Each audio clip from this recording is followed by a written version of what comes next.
All right, folks, go right back to our panel. Kevin Martin, Lauren Victoria Burke, Armstrong Williams. Kevin, what did you make of the First Lady, again, speaking about specific policies that resonate with voters? I think she did a very wonderful job with the exclusive interview with to News One Now.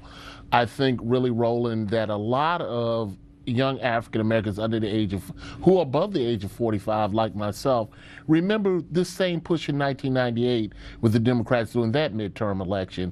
When Bill Clinton was facing impeachment, he kind of embraced the black community. Then when he found out he was going to be acquitted, he turned around and dropped our community like a hot rock.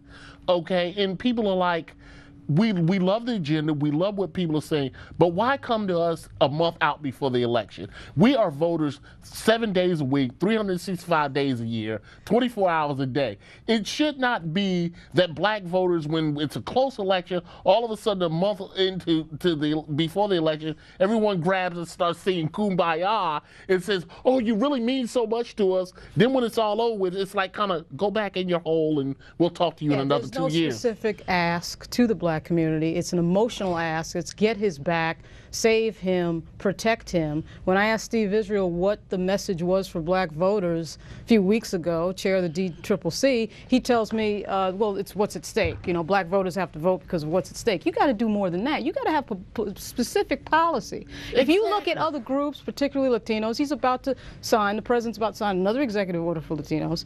So it's kind of like you can say, okay, I'm specifically doing this for you. When it comes to black voters, it's an emotional appeal. Let's talk about Trayvon, let's talk about Ferguson, very general emotional appeal with no specifics to policy. But this is what gets me rolling. Why do we as black people, why a month out before the election, we have to be scared into the polls?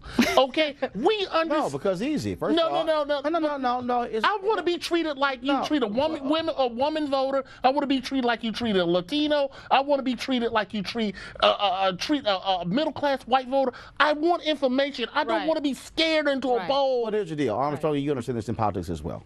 The reality is, when you are down, fear works. You know, listen, politics is a dirty game.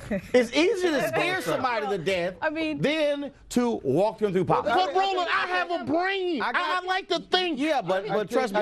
I think there's a deeper message. With specific policy. I think there's a deeper message. I think it's actually offensive when you think that the only way you can get certain people to vote is to remind them where Ferguson is coming to Georgia. Ferguson is coming to your jurisdiction, not with real policies. This is what we've done to ensure that your child gets a quality education. This is what we've done to make sure that no matter what your zip code is, you're going to get the same education as that child in this zip code. That Head Start is Head Start is important. We don't talk about how you empower people in the community to bring back grocery stores, to bring back gas stations, to bring back the kinds of things that build a community, build confidence, and create jobs in that community. Exactly right. You know, Armstrong, that's offensive. And then on top of that, most of these candidates don't want to be associated with President Obama. That's right.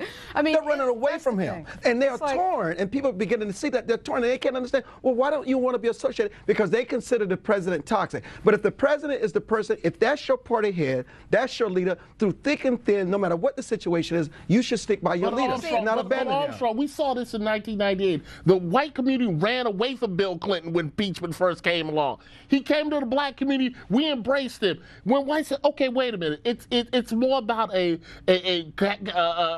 relationship. We don't care about the cheating. He's running the country all of a sudden." Then they embraced Bill. Then there was this uprising against impeachment. And then Bill was like, oh, well, I don't need y'all anymore. What's going on now with regard to shunning the president has to do, I think, primarily with race, with these southern races, with Georgia, with Louisiana, although Mary Landrieu has actually embraced the president more than the other candidates. But with North Carolina and Georgia, that's about appealing to white swing voters. So if they feel like, a lot of these Democrats feel like, to appeal to white swing voters, I can't embrace the president. In fact, hold tight 1 second. When we come back, though, I want to talk about that issue of Democrats and white working voters, because it also goes in terms of mindset, how they view. So we'll talk about that when we come back. So